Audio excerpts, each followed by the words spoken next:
చేశాడు. నీ బాధ ఆయనకి తెలుసు, నీ బలహీనత ఆయనకి తెలుసు, నీ వ్యక్తులం ఆయనకి తెలుసు. అయ్యా యేసుని క్షమించిన దేవుడు నిన్ను క్షమిస్తాడు.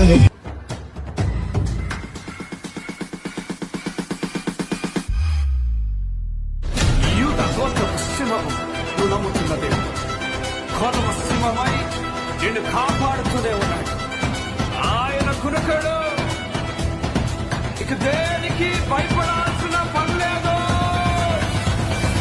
ఏ భయము నాకు లేనే లేదుగా, నీవు తోడుండగా. ఏ దిగులు నాకు లేనే లేదుగా, నీ కృప నా తోడుండగా. ఏ భయము నాకు లేనే లేదుగా, నీవు తోడుండగా. ఏ దిగులు నాకు లేనే లేదుగా, నీ కృప నా తోడుండగా. ఎంత లోతుగా పడిపోయినా పైకెత్తగల సర్వశక్తుడా, పగిలిపోయిన ప్రతి పాత్రను సరిచేయగల పరమ కుమారి.